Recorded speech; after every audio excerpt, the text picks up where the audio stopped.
क्या बात है! इतने सारे सवाल हैं ना मेरे, ऐसा मैं बस होल्ड करके बैठी हूँ। जी, जी, प्लीज़, प्लीज़। बट जैसे मेरे से सब पूछते हैं आपने मैजिक कहाँ से सीखा? मेरे पास प्लेन सिंपल आंसर होता है, मैंने अपने गुरुजी से सीखा, अपने पिता से सीखा, अपने भाई से सीखा, ठीक है?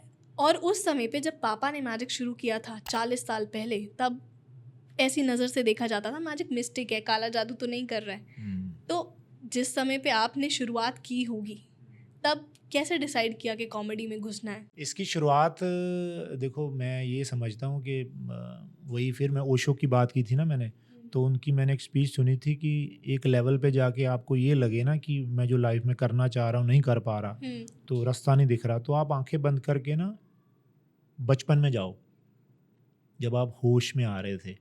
कौन-सी चीज़ें आपको अट्रैक्ट कर रही थी, कौन से लोग अच्छे लग रहे थे, क्या चीज़ थी जो आप बनना चाह रहे थे। तो एक्चुअली आप उसका सदा हुआ रूप हो अब। तो आप हुँ, कहीं न कहीं अगर तो उसको फ़ॉलो कर रहे हो तो आप जल्दी पहुँच जाओगे उस पे। इसका मतलब भटक गए अगर नहीं हो वो। तो मैंने जब आँखें बंद की थी तो मैंने अपने आप को वीसीआर के आगे देखा था।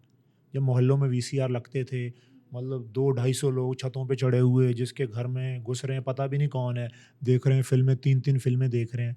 तो ये बचपन था, सब देख रहे हैं, मैं क्या देख रहे हैं? वो जो रंगीन दुनिया थी ना, राजा जहाँ सिंह टाँ टाँ टाँ, वो चीज़ें जो थी तो मुझे मतलब ऐसा लगा लोग फ़िल्में देख के भूल जाते हैं, लेकिन मेरी वो ज़िंदगी मेरा ध्यान लग गया उस पे। तो फिर मैं अगले दिन क्लास में उनकी स्टोरी सुनाता था। हुँ, कई बार मोहल्ले में वीसीआर लगना तो उन्होंने अंदर नहीं आने देना, लॉक लगा होता था। तो मैं बाहर आके स्टोरी सुनता था ऐसे। तो स्टोरी से इमेजिन करता था कि अंदर क्या चल रहा होगा। फिर मैं सेम दूसरों को अगले दिन बच्चों को बताता था कि कल मैंने फ़िल्म देखी मर्द, हुँ, उसमें ऐसे-ऐसे। तो बताता ऐसे था जैसे मैंने देखी हुई है। तो ये मेरी प्रैक्टिस थी। भगवान ने क्या पता वो मेरा लिखा हुआ था ऐसे करना। अगर मेरे घर में वो तब वीसीआर होता तो मैं शायद करके भूल गया होता। जिनके घर में वीसीआर थे, तो वो उनके लिए यादें हैं, लेकिन मेरा वो पैशन बन गया। तो ऐसे बस शौक था फ़िल्मों को गाने गाने, डायलॉग लिखने, है ना? कॉमिक्स पढ़ने। तो कहीं पे मतलब मूँगफली खाई अगर ₹5 का वो लिफ़ाफ़ा है ना निकला, तो उसपे कोई कविता, चुटकुला है तो उसको मैं चाट जाता था। तो ये शौक था मेरा। तो करते ये तब तक पता नहीं था कॉमेडी है। तो फिर आपकी लाइफ़ में जब आप एक फ़ोकस पे चलते हो उसको फ़ॉलो करते रहो, है ना? तो जैसे 2 तरीके से आप सक्सेस होते हो, स्ट्रगल, समर्पण। हुँ, स्ट्रगल आदमी करता है ना, भई मुझे ये करना है। फॉर एग्ज़ाम्पल मैं सिंगर नहीं हूँ, तो मुझे सिंगर बनना है। मैंने इंडियन आइडल देख लिया, इम्प्रेस हो गया, तो मैं वो कर गया, गुरु रख लिया, ऑडिशन पे गया, सब किया, लेकिन मेरी आवाज़ नहीं है। फिर भी मैं लगा रहा, लोग मेरा मज़ाक उड़ाने, लगा रहा, सब मैंने बर्बाद हो गया, लेकिन छोड़ा नहीं। तो एक दिन मैं सच में बन जाऊँगा, लेकिन मुझे बहुत झेलना पड़ेगा।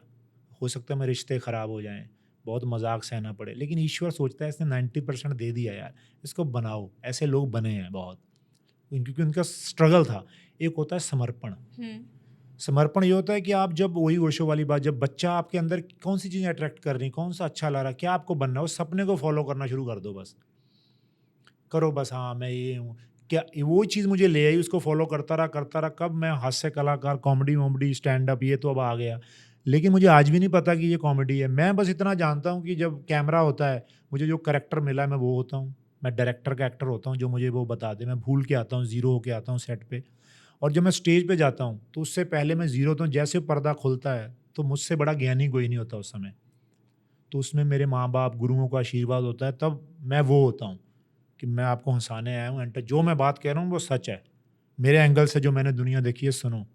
तुमने देखी होगी, स्कॉलर होंगे तुम, अंबानी साहब होंगे, अपने घर होंगे। लेकिन मैं जो एंगल देख के आया हूँ, जियो की जो मेरे पास ऑब्ज़र्वेशन है वो सुनो। तो वो वाली बातें हैं, तो ये चीज़ फ़ॉलो करते-करते समर्पण है, मैं समर्पण वाला बंदा हूँ।